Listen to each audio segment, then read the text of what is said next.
ಎಲ್ಲರಿಗೂ ನಮಸ್ಕಾರ. ನಾನು ಶ್ರೀಮತಿ ಸುರೇಖಾ ಮುಳುಗುಂದ್ ಧಾರವಾಡದಿಂದ, ಹಾಗೂ ನಮ್ಮ ಚಾನಲ್ ಅಂದರೆ ಮುಳುಗುಂದ್ ಮಾಧುರ್ಯಕ್ಕೂ ಕೂಡ ನಿಮ್ಮನ್ನು ಸ್ವಾಗತವನ್ನು ಬಯಸ್ತೀನಿ. ನಾವು 3S ಗ್ರೂಪ್ ಅಂದರೆ ಶ್ರೀ ಶಂಕರ ಸ್ತವಕೃಪ ಎಂಬ ಫ್ರೀ ಆನ್ಲೈನ್ ಕ್ಲಾಸಸ್ನ ನಡೆಸ್ತಾ ಬಂದೀವಿ. ಇದರಲ್ಲಿ ಶ್ರೀ ಶಂಕರ ಭಗವತ್ಪಾದರ ಕೃತಿಗಳನ್ನು ಕಲಿಕಾ ಪದ್ಧತಿಯಲ್ಲಿ ಹೇಳಿಕೊಡಲಾಗ್ತದೆ.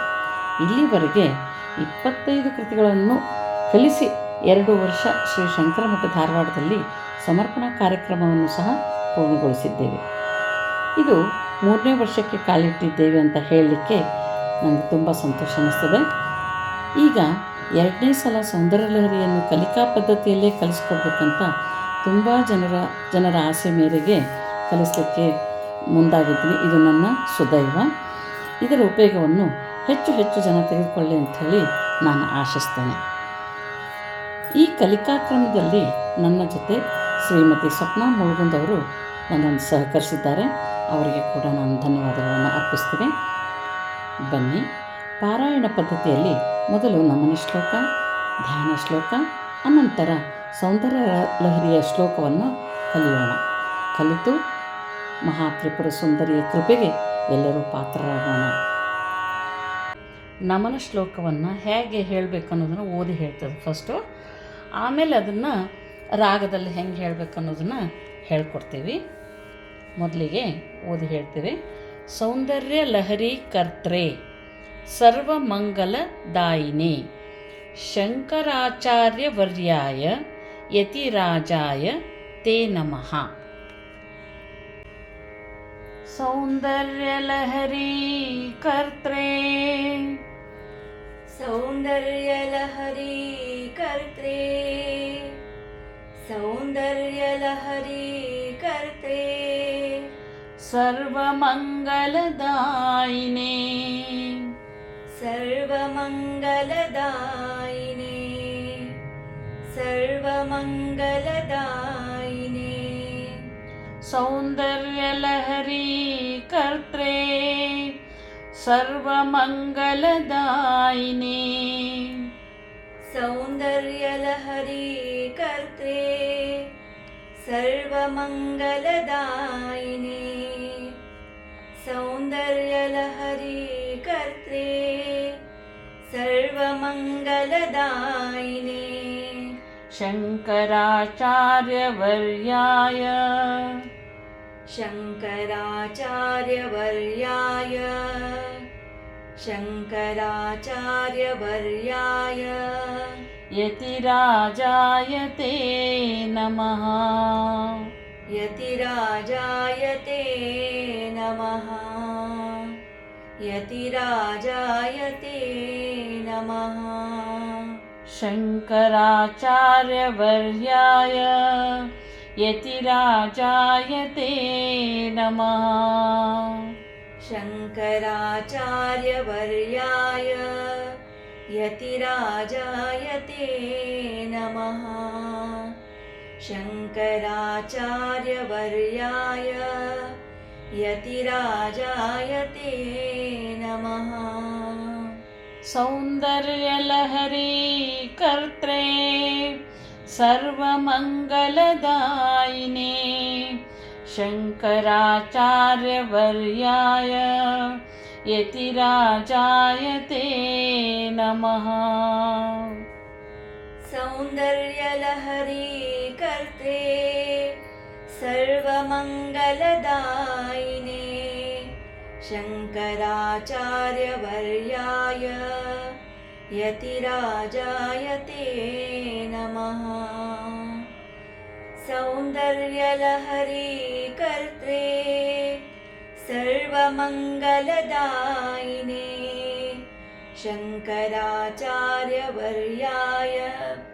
यतिराजाय ते नमः. ಸೌಂದರ್ಯ ಲಹರಿಯ ಧ್ಯಾನ ಶ್ಲೋಕವನ್ನು ಹೇಗೆ ಹೇಳಬೇಕು ಅಂತ ಅನ್ನೋದಕ್ಕಿಂತ ಮುಂಚೆ ಮೊದಲು ಸಾಹಿತ್ಯವನ್ನು ನೋಡೋಣ. ಲೌಹಿತ್ಯ ನಿರ್ಜಿತ ಜಪಾಕುಸುಮ ಅನುರಾಗಾಂ, ಅದನ್ನು ಪೂರ್ತಿ ಕೂಡಿಸಿ ಹೇಳಿದಾಗ ಜಪಾ ಕುಸುಮಾನುರಾಗಾಂ ಅಂತ ಆಗ್ತದೆ. ಪಾಶಾಂಕುಶೌ ಧನುರಿಷು ನಪಿ ಧಾರಯಂತೀಂ ತಾಮ್ರೇಕ್ಷಣಾಂ ಅರುಣಮಾಲ್ಯ ವಿಶೇಷಭೂಷಾಂ ತಾಂಬೂಲಪೂರಿತಮುಖೀಂ ತ್ರಿಪುರಾಂ ನಮಾಮಿ. ನಂತರ ಇದನ್ನು ರಾಗದಲ್ಲಿ ಹೆಂಗೆ ಹೇಳಬೇಕು ಅನ್ನೋದನ್ನು ಹೇಳಿಕೊಡ್ಲಾಗ್ತದೆ. ಲೌಹಿತ್ಯ ನಿರ್ಜಿತ ಜಪಾ ಕುಸುಮಾನುರಾಗಾಂ ಲೌಹಿತ್ಯ ನಿರ್ಜಿತ ಜಪಾ ಕುಸುಮಾನುರಾಗಾಂ ಲೌಹಿತ್ಯ ನಿರ್ಜಿತ ಜಪಾ ಕುಸುಮಾನುರಾಗಾಂ ಪಾಶಾಂಕುಶೋ ಧನುರಿಷು ನಪಿ ಧಾರಯಂತೀಂ ಪಾಶಾಂಕುಶೋ ಧನುರಿಷು ನಪಿ ಧಾರಯಂತೀಂ ಪಾಶಾಂಕುಶೋ ಧನುರಿಷು ನಪಿ ಧಾರಯಂತೀಂ ತಾಮ್ರೇಕ್ಷಣಾಂ ಅರುಣಮಾಲ್ಯ ವಿಶೇಷಭೂಷಾಂ ತಾಮ್ರೇಕ್ಷಣಾಂ ಅರುಣಮಾಲ್ಯ ವಿಶೇಷಭೂಷಾಂ ತಾಮ್ರೇಕ್ಷಣಾಂ ಅರುಣಮಾಲ್ಯ ವಿಶೇಷಭೂಷಾಂ ತಾಂಬೂಲಪೂರಿತಮುಖೀಂ ತ್ರಿಪುರಾಂ ನಮಾಮಿ ತಾಂಬೂಲಪೂರಿತಮುಖೀಂ ತ್ರಿಪುರಾಂ ನಮಾಮಿ ತಾಂಬೂಲಪೂರಿತಮುಖೀಂ ತ್ರಿಪುರಾಂ ನಮಾಮಿ. ಲೌಹಿತ್ಯ ನಿರ್ಜಿತ ಜಪಾ ಕುಸುಮಾನುರಾಗಾಂ ಪಾಶಾಂಕುಶೌ ಧನುರಿಷು ನಪಿ ಧಾರಯಂತೀಂ ಲೌಹಿತ್ಯ ನಿರ್ಜಿತ ಜಪಾ ಕುಸುಮಾನುರಾಗಾಂ ಪಾಶಾಂಕುಶೋ ಧನುರಿಷು ನಪಿ ಧಾರಯಂತೀಂ ಲೌಹಿತ್ಯ ನಿರ್ಜಿತ ಜಪಾ ಕುಸುಮಾನುರಾಗಾಂ ಪಾಶಾಂಕುಶೋ ಧನುರಿಷು ನಪಿ ಧಾರಯಂತೀಂ ತಾಮ್ರೇಕ್ಷಣಾಂ ಅರುಣಮಾಲ್ಯ ವಿಶೇಷಭೂಷಾಂ ತಾಂಬೂಲಪೂರಿತಮುಖೀಂ ತ್ರಿಪುರಾಂ ನಮಾಮಿ ತಾಮ್ರೇಕ್ಷಣಾಂ ಅರುಣಮಾಲ್ಯ ವಿಶೇಷಭೂಷಾಂ ತಾಂಬೂಲಪೂರಿತಮುಖೀಂ ತ್ರಿಪುರಾಂ ನಮಾಮಿ ತಾಮ್ರೇಕ್ಷಣಾಂ ಅರುಣಮಾಲ್ಯ ವಿಶೇಷಭೂಷಾಂ ತಾಂಬೂಲಪೂರಿತಮುಖೀಂ ತ್ರಿಪುರಾಂ ನಮಾಮಿ. ಲೌಹಿತ್ಯ ನಿರ್ಜಿತ ಜಪಾ ಕುಸುಮಾನುರಾಗಾಂ ಪಾಶಾಂಕುಶೋ ಧನುರಿಷು ನಪಿ ಧಾರಯಂತೀಂ ತಾಮ್ರೇಕ್ಷಣಾಂ ಅರುಣಮಾಲ್ಯ ವಿಶೇಷಭೂಷಾಂ ತಾಂಬೂಲಪೂರಿತಮುಖೀಂ ತ್ರಿಪುರಾಂ ನಮಾಮಿ. ಲೌಹಿತ್ಯ ನಿರ್ಜಿತ ಜಪಾ ಕುಸುಮಾನುರಾಗಾಂ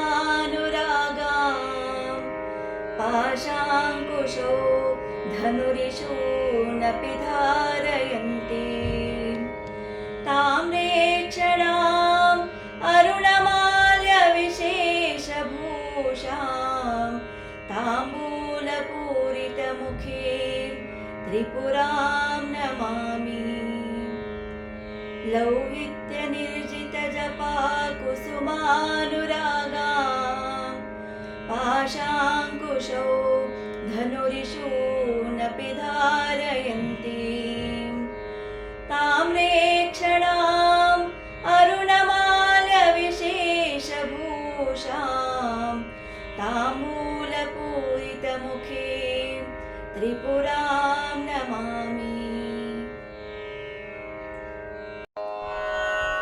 ಬನ್ನಿ, ಸೌಂದರ್ಯಲಹರಿಯ ಮೊದಲೇ ಶ್ಲೋಕವನ್ನು ಕಲಿಯೋಕ್ಕಿಂತ ಮುಂಚೆ ಸಾಹಿತ್ಯವನ್ನು ಓದಿ ಹೇಳಿದ ನಂತರ ಶ್ಲೋಕವನ್ನು ರಾಗದಲ್ಲಿ ಹೇಗೆ ಹೇಳಬೇಕಂತ ತಿಳಿಸ್ಕೊಡ್ತೀನಿ.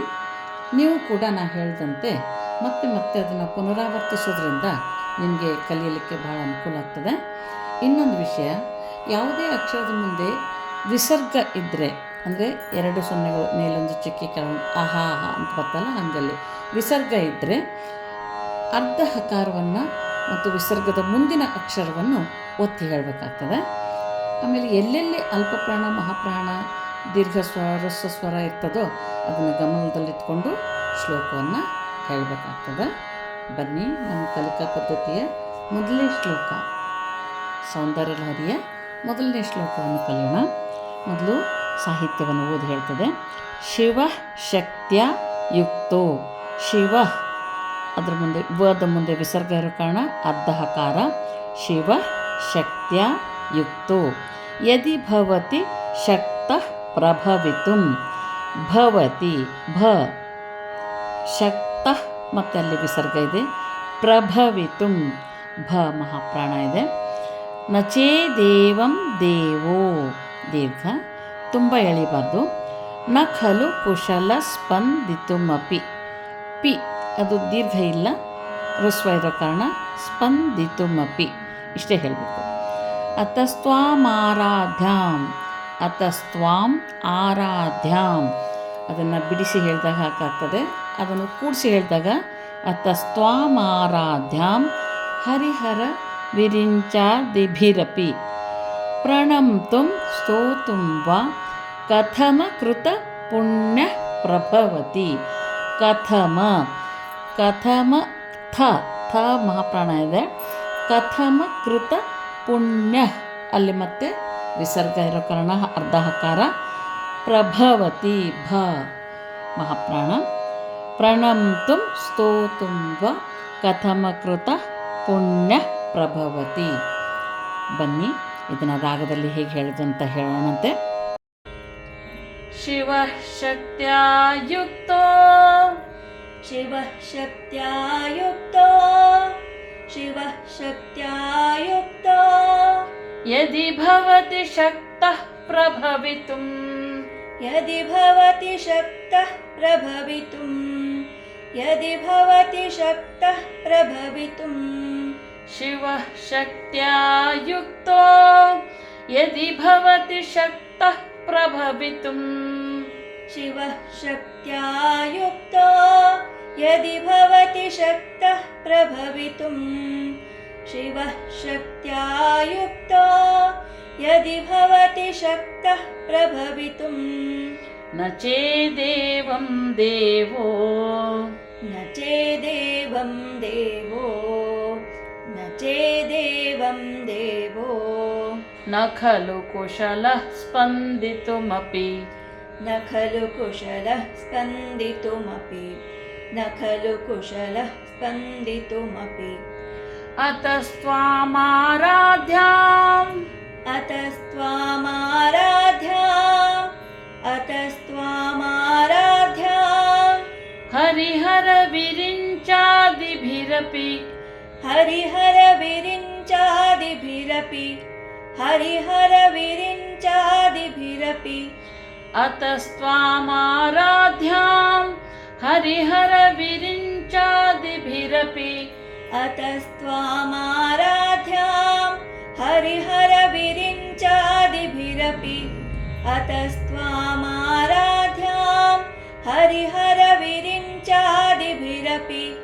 ಪ್ರಣಮ್ತುಂ ಸ್ತೋತುಂ ವಾ, ಪ್ರಣಮ್ತುಂ ಸ್ತೋತುಂ ವಾ, ಪ್ರಣಮ್ತುಂ ಸ್ತೋತುಂ ವಾ ಕಥಮ ಕೃತ ಪುಣ್ಯಃ ಪ್ರಭವತಿ, ಕಥಮ ಕೃತ ಪುಣ್ಯಃ ಪ್ರಭವತಿ, ಕಥಮ ಕೃತ ಪುಣ್ಯಃ ಪ್ರಭವತಿ.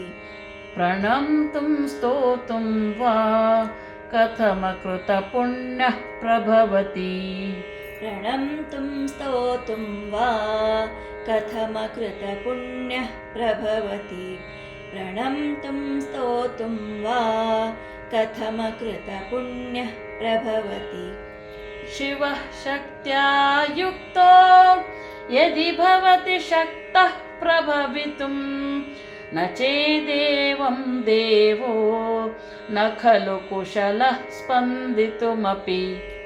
ಶಿವ ಶಕ್ತಿಯ ಯುಕ್ತೋ यदि भवति शक्तः प्रभवितुं न चेदेवं देवो न खलु कुशलः स्पन्दितुमपि शिवः शक्त्या युक्तो यदि भवति शक्तः प्रभवितुं न चेदेवं देवो न खलु कुशलः स्पन्दितुमपि अतस्त्वामाराध्यां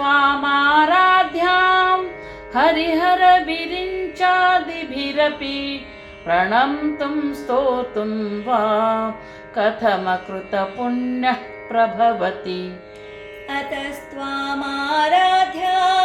हरिहरविरिञ्चादिभिरपि प्रणम्तुं स्तोतुं वा कथमकृतपुण्यः प्रभवति अतस्त्वामाराध्यां